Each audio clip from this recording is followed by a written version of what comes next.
साबिक वजीर आजम इमरान खान की अटियाला जेल में 29 जनवरी को की गई मीडिया से गुफ्तगू। मुहज़्ज़ब दुनिया में डेफेमेशन यानी हद की इज्जत की सजा जुर्माने के तौर पर दी जाती है। ये एक सिविल लायबिलिटी है, लेकिन पाकिस्तान में पीका का काला कानून मंजूर करके डेफेमेशन की सजा 5 साल कर दी गई है। दुनिया की तारीख में पहली मर्तबा सरकारी महकमों की तौहीन पर भी सजा सुनाई जा रही है। बरतानिया समेत तमाम तरक्की याफ्ता ममालिक में डेफेमेशन की सजा जुर्माने के तौर पर दी जाती है, क्योंकि दुनिया जमहूरी इक़दार और आज़ादी इज़हार राय को लेकर आगे की तरफ बढ़ रही है। लेकिन पाकिस्तान में ऐसे गैर जमहूरी कवानीन मंजूर करके जमहूरी इक़दार का गला घोंटा जा रहा है।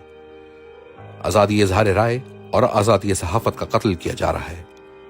इस सब का मकसद यही है कि 8 फरवरी की मैंडेट चोरी से लेकर अवाम के चादर चार दीवारी का तकद्दुस पामाल करने तक, 9 मई फॉल्स फ्लैग से 26 नवंबर कत्लेआम तक जो भी जुल्म बर्बरियत की गई, इस पर किसी को आवाज उठाने की जुर्रत ना हो।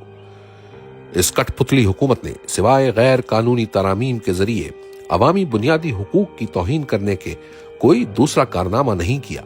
26वीं आईनी तरमीम के जरिए अदलिया के पर काटे गए।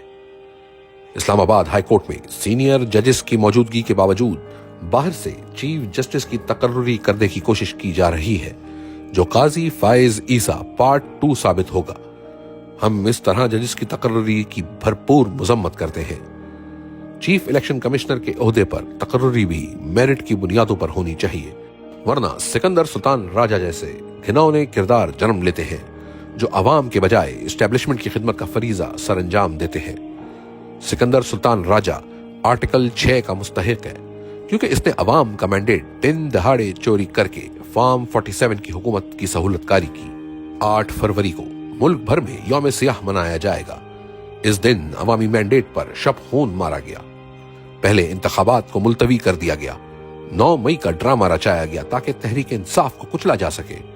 इसके बावजूद अवाम ने जौक दर जौक निकलकर तहरीक इंसाफ को वोट डाले, मगर नताइज को बेशर्मी और बेदर्दी से बदलकर मुल्क को अंधेरों में धकेल दिया गया।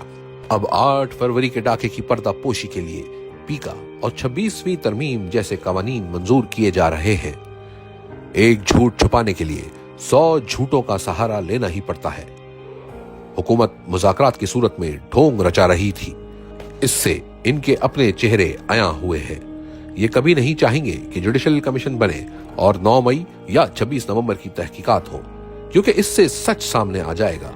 और ये अंदर से खौफजदा हैं, क्योंकि सच यही है कि ये खुद इन वाकयात में मुलव्विस है। बददयानत कभी भी न्यूट्रल अंपायर के साथ नहीं खेलता। इनके इख्तियार में वैसे भी कुछ नहीं। ये जो भी करते हैं एस्टेब्लिशमेंट की मंशा से ही करते हैं। कुरान में अमर बिल मारूफ व नही अनिल मुनकर का बार बार जिक्र आया है कि अच्छाई का साथ दो और बुराई के खिलाफ डट जाओ। जमहूरियत की बुनियाद इखलाकियात पर ही है। अल्लाह पाक ने मुनाफिक की निशानी बयान की है कि वो बुराई के साथ खड़ा होता है। जो लोग मुनाफिक होते हैं, इनके लिए दुनिया और आखिरत में रुसवाई है। बेगैरती और ढिठाई का कोई तोड़ नहीं है। ला इलाहा इल्लल्लाह इंसान में गैरत बेदार करता है। बेगैरत इंसान अल्लाह के सिवा दूसरों के सामने हाथ फैलाता है। एक कौम सिर्फ गैरत पर खड़ी होती है और तरक्की करती है। बेगैरत इंसान या कौम सिर्फ भीख मांगती रह जाती है।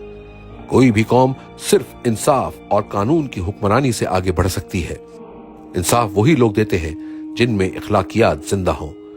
मदीना की रियासत इन्हीं उसूलों पर खड़ी हुई थी और फिर मुसलमानों ने पूरी दुनिया में हुकूमत की। हमें भी अगर अपनी सिमत का दुरुस्त तायुन करना है तो इखलाकी तरबियत पर तवज्जो देनी होगी। बुनियादी इंसानी हुकूक का तहफ़्फ़ुज़ करना होगा और इंसानी जान की कदर करनी होगी, वरना हमारा मुस्तकबिल रोशन नहीं हो सकेगा। मदीना की रियासत में एक यहूदी ने खलीफा वक्त हजरत अली रज़ी अल्लाह ताला अन्हु के खिलाफ मुकदमा जीत लिया था।